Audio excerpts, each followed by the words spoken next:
great, but that doesn't mean that just because I improve some things that I stop working on things and those things disappear. So really just trying to focus on everything. I think one of the bigger things for me is understanding defenses and understanding what really hurts them. Now that I have a great grasp on our offense and what college football is like, really transitioning into understanding pre-snap what defenses are in and what to expect post-snap. And once I can really grasp that, then it's going to be, we'll always be in the right play offensively and we'll always have a chance. How fast is Jake Smith? Freaky fast. Is he as fast as Jiggernet? I don't know. They haven't had a foot race. So pretty close. I don't know. That's a hard question. He's extremely fast, but he's also extremely quick. Like, it's not just like a straight line speed. It's like a quick twitch, and he's still carrying that speed. How's your connection with him developing? It's been going well. He's a great kid, extremely intelligent. He's been a delight to be around. He's 2 lockers down from me, so I've got to chat with him a good amount. He's coming along really well. He's been killing the workouts, and I'm excited. How much of a change is that going from LJ in the slot, big guy, great ball skills, to somebody, smaller and twitchier like that? Well, I think you can make either or work because it definitely changes the throw, but both of them can be done. And I think where you see LJ go down the field, maybe necessarily he wasn't a 4-3, 4-4 guy, but he was a 6'4 guy, so he could go get the ball. You just put it in his area and he's going to go get it. But now you got speedier slots and Josh Moore and Jake Smith and some other guys, and if that safety takes one wrong step, he's got him beat by 5 yards. So it's just a different throw. I don't think it's a bad thing in any sort of way. Obviously, we'd love to have LJ, but the adjustment, it could be a big play down the field. How's Josh Moore's physical development coming along? Does he put on that armor that the coach wants him to put on? I think he's doing a great job working extremely hard in the weight room. I've seen him putting in extra work. He's doing a good job. He's definitely bulked up and he's doing a great job. Sam, Coach has been talking about the increased role of RPOs in the offense next year. That puts a lot more on your shoulders. How's that been going? What is that looking like for you guys so far in the offseason? It's been awesome. I love it because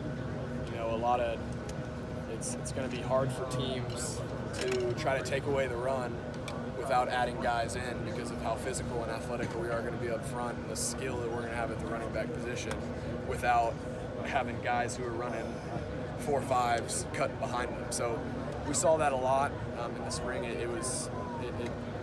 I really, really enjoyed it. I think there's a lot of teams around the country that do it extremely well. Your friend Tua? Yeah, Tua is really, really good at it. And it's a little bit different. We're now, instead of reading the backside, we're reading the front side. Maybe we're reading both sides. It's kind of more of a full field type deal, and it really puts defenses in a bind. I noticed last year on you guys' winning drive against Oklahoma, almost every single call, 4 verticals. The ball went around a few different spots, but that was the name of the game. Of course, to do that, you can't have a guy in the backfield at tight end. Is that a play you see having a bigger role this season? Do you guys like having more speed on the field now to attack things that way, or do you think that that'll continue to be maybe a sort of compartmentalized part of the offense?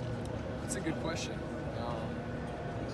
I love 4 verticals, so it's really hard for defenses to stop because there's always an answer, whether that be down the field or a check down. So I don't know necessarily what the game plan will be with 4 verticals in the plan, but I definitely see it carrying over because we were very efficient with it last year, and it's hard for defenses to stop when you have such speed and a combination of size on the outside. And then obviously last year another big thing you guys had going was stacking Humphrey and Johnson, or else Johnson goes deep, he's doubled. Okay, now Humphrey's alone, and now Humphrey's gone. What has it been like developing a rapport with the second receiver? Is there a particular guy where you're like, this is my guy now, or is it still open, or maybe you just don't want to share yet? The awesome thing about this receiving core is that there's not really a drop off in any of the guys. And when I say that, it's a testament to the talent these young guys have who are going to be coming in and playing for us. It's going to be really hard for teams to double Collin to the boundary because we have speed to the field that if you leave them one-on-one, they're going to run by you. And then if you want to drop 8 and you want to drop everybody into coverage to cover Collin and the speed to the field or whatever formation we're in, then we're going to run the ball. And then if you want to add in, if you want to drop out and add guys into the box, then we got the RPOs. So it's going to be extremely fun this year for our offense, just because of the athleticism and the weapons that we have. It's going to be extremely hard for defenses to stop. I know you guys know how important Henry was to the team, to the offense last year. But a lot of people probably missed that. Why does this offense need the tight end to kind of play he had last year? And what does it mean to you as a quarterback, having a tight end that you can rely on or knows that it's going to be there for like a safety net, so to speak? Yeah, last year Andrew was incredible. And I think that this year the tight ends that we have, Cade Brewer is going to do as good, if not better. I'm really optimistic about his potential. He's extremely strong. He got good playing time as a freshman and a sophomore. He was an incredible receiver in high school at Lake Travis. So if we want to split out, it's not an issue. It's not like, oh well, he can't run routes. And he's doing a great job in the run game. So it's definitely a versatile part of our offense because we can go really fast and move him into the backfield, split him out. It's hard for defenses to sub in packages for that. So I think he's going to do an excellent job. And what Ian was asking, but when you guys are four wide or whatever, and 3 wide, you get the field spread out. Having a guy in the middle of the field like a tight end, and how important is that to making the offense? Extremely important because I think a lot of times teams discredit the tight end coming across the middle. And now that may be true if you don't have a tight end you can rely on, but last year we certainly did, and we hurt people with it. And I think this year Cade's an incredible fill-in for the receiving, the passing game. If you're going to leave him open over the middle, he's going to catch everything in his area, and he also can catch and move with the ball. It's not like he's just a static target. Yeah. And so, yeah, I think it's extremely important because if you forget about him, we'll hit him. Sam, as a player, I'm curious. As a topic with the coordinator and officials today, do you believe that I don't see it. I don't see it being a penalty. I think that if anything, it just motivates us to play even harder. Sam, do you like Baker Mayfield? Yeah, I do. I respect his game. What did you make of his comments? Have you heard what he said on Sports Talk 1400 the other day? No, what he said. You didn't hear any of this? Come on, you got Google. You got Twitter. You got Google. I forgot about it. No, it's not an area of concern for me. It's just really focused on getting better internally and working with my teammates. Sam, you and Jalen were both at the Elite 11 camp a few weeks ago. Did you guys talk at all or hang out at all? What happened? Yeah, so he was out in LA when I was out in LA for the Clarkson camp, and then he was also in Dallas, and I guess at the Star for the Elite 11 deal. And yeah, we got along well. He's an incredible dude. I really enjoyed being around him. His story and everything he's done in college so far is spectacular. So I have a lot of respect for him, the way he carries himself, and he's a great dude. Sam, what's the overall mood of the team this year compared to where it was this time last year? I think that the confidence that we have is different. Coming off of a 7-6 season is a lot different than coming off a 10-4 season where you beat top 5 teams. It's also another year in the system where we understand what the coaches expect, where we understand what it takes to win on a large scale. So there's a certain level of confidence, understanding that we can compete and win on a big stage, and I think that's going to help us carry over with confidence and all of that. Who are some of the young guys on the offense that are starting to step up to become the new leaders? I would say first one on my mind is Keontae Ingram. He's had an incredible offseason, gained a good amount of weight. When you're a true freshman trying to play in college football, it's really tough for you to play to your maximum ability. And I think he had flashes of what he could do last year, and I'm really excited for what he's going to do this year. At Westlake, you had 254 carries as a junior. It's quite a bit. Is anything like that in the works for you at Texas, or do you think that that'll be a little more diminished as you grow older in the offense? Couldn't tell you. I just look over the sideline and run what I'm told to run. So. Have you talked to the coaches about running less? No, I haven't. You haven't? Zach you don't said. have a backup who's taking a snap in college, right? It's kind of a dangerous situation. Yes, That I don't kind of know. dangerous? I don't know. I'm just gonna operate and do what I'm told to do. Yeah. Zach said you like to go out of your way to run people over. Is that No, accurate? I don't know if I'll be doing that anymore. I think that. Everything sounds really, really good when we're sitting here and talking about it, and obviously for health purposes that sounds really good. But then once I get in between the white lines and my competitive spirit starts flowing, it's hard to just shut that part off. So maybe it's understanding given situations that maybe the hits aren't necessary. Maybe that could improve, but we'll see. As your star rises, you're going to get more and more doubters, quote unquote haters or whatever. How do you kind of reconcile people like that? How are you able to compartmentalize that? By just ignoring it. How? Is it really that easy to just turn the phone off? You don't even have to turn it off. You just don't pay attention to it. But doesn't it motivate you some to hear like Terry Bradshaw say, "Hey, he's not that good" or whatever, or Mayfield, any of that stuff? You don't. I truly don't care.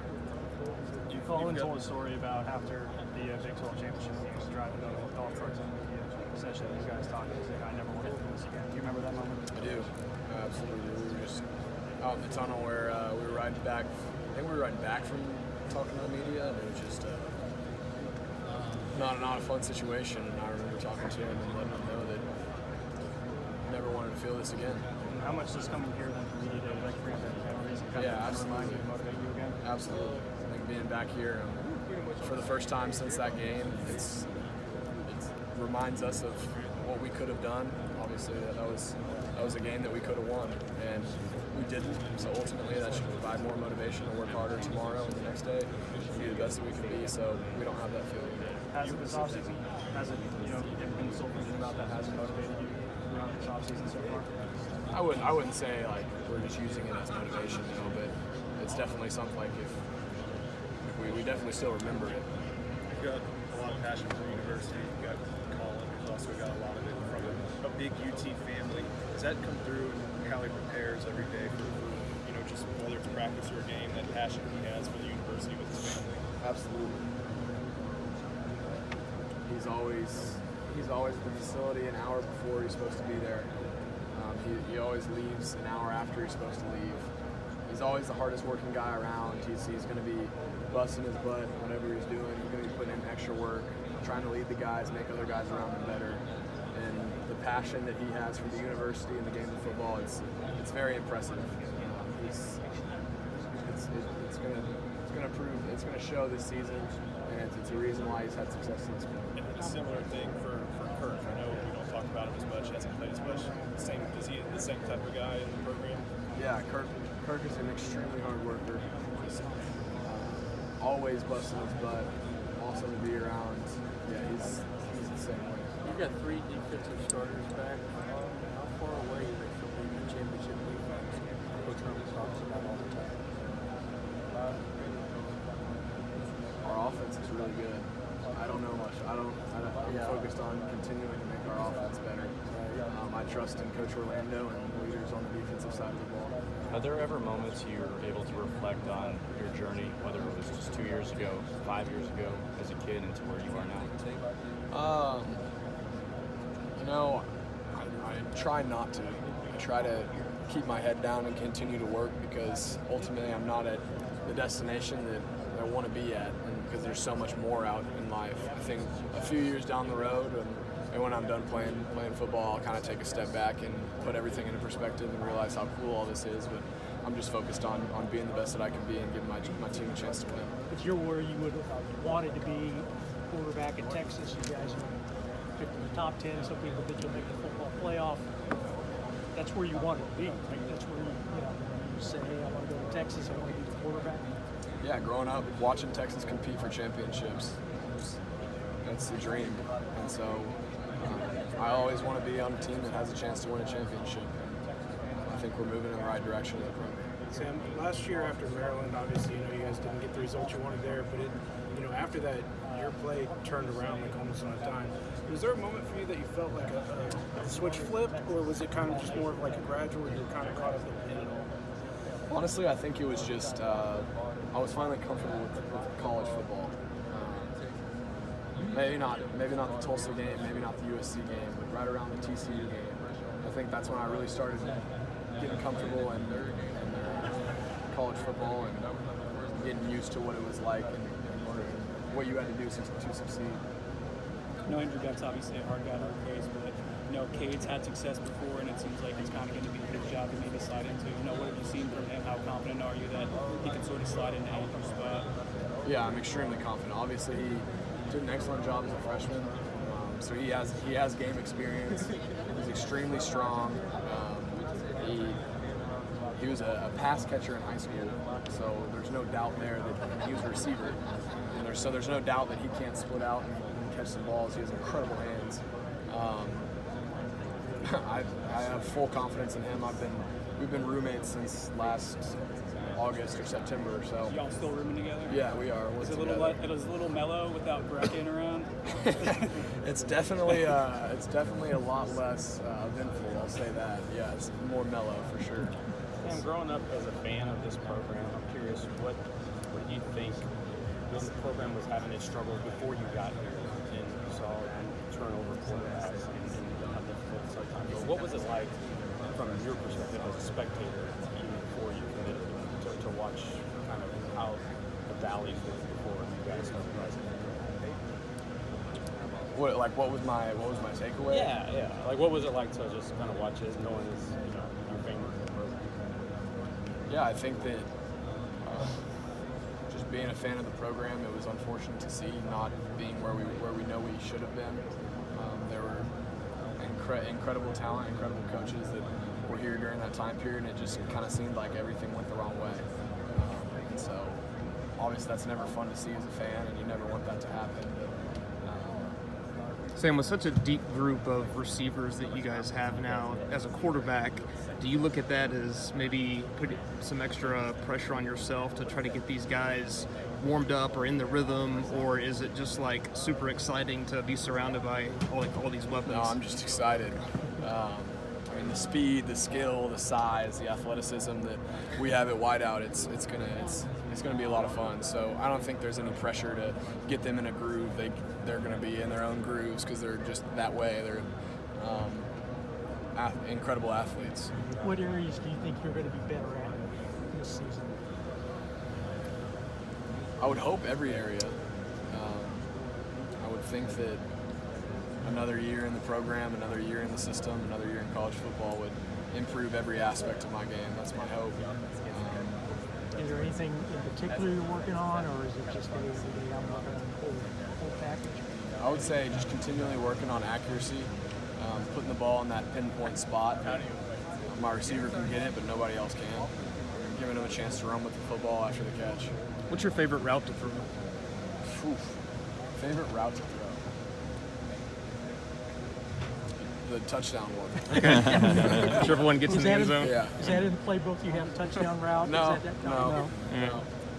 Sam, I know you haven't had much time with him, but just kind of what have your